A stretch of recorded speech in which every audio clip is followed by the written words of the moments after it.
Hey guys, EJK here, and this is going to be a short video on one of the new maps, Vaani Research Station, I believe. I don't know how to pronounce it, but this is what it looks like. And it's going to be a short 5-ish minute video just going over the basic outlines of what you should expect to play on this map and a general game plan for going into the macro game on this map. So right off the bat, we have in-base naturals for each player. So this is going to be an easy 3-base map, not only because the rush distance is very large, it's a very vertical map. Your armies are going to be moving more left to right than up and down in order to defend the bases, these bases right there. And it's going to be a very macro-oriented map. All of the new maps look pretty macro-oriented so far that I've seen.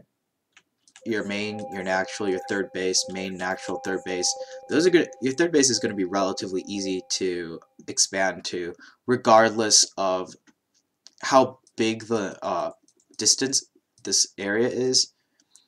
Just because of the fact that it's a really large map, means that you're not really going to be able to take advantage of this really large third area, and you're still going to be able to safely secure a third base on this map. Now, we have here all of these bases, and what to think of it as well. There's one gold base slightly farther away from the watchtower and the two other bases, and it's a gold base, but there are two regular mineral patch bases relatively close to defend against each other as well. So, sorry, I just erased all the pings.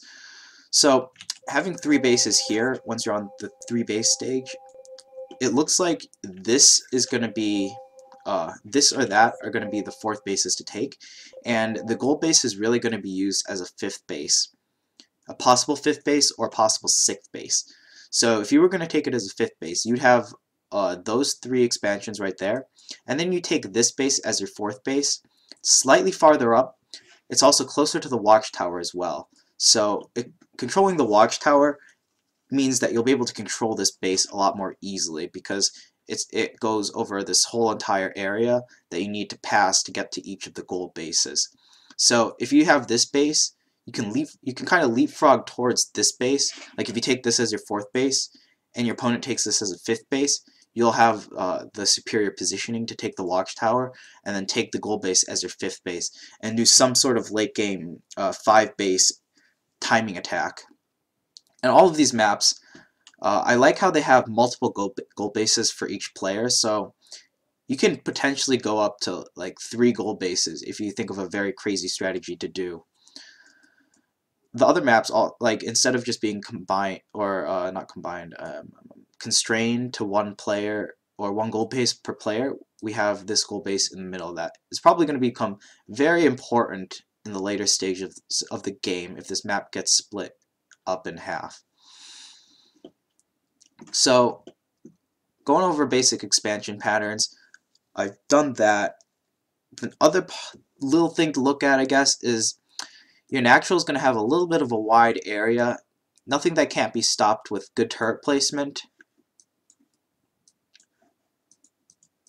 And it's also going to be extremely far away as well. So if you have a sensor tower, like let's say like over here, or I don't know, like over here, so that you have like an area of vision way over here, or if you simply have the watchtower and a Viking patrolling over here, you'll be able to cut off the map, like in certain matchups like TVP, but that probably wouldn't work for TVZ. But Mutalisk Crest might become problematic. It might be crucial to leave a couple extra Marines or a Thor behind, as well as turret up additionally, more additionally than you would have to. However, it's not a small map like Nimbus. This is a very large map, so it's going to take a lot of time for Mutalisks. Even if the opponent rushes Mutalisks, it's going to take a very long time for them to fly over to harass the natural, giving you plenty of time as long as you have your army not out of position. It'll be able to move right into position for it. And that pretty much wraps up my little summary for this map. I just went over the basic expansion patterns. There's not really much else you can do look at besides playing on it. So with the expansion patterns in mind, I hope you guys have a much easier time playing macro games on this map. And again, it does look like a pretty big macro map, and I'm sure we'll see cheeses on it, but that won't be until the map is more fully understood. Yeah. Alright, I'll see you guys in the next video. Peace.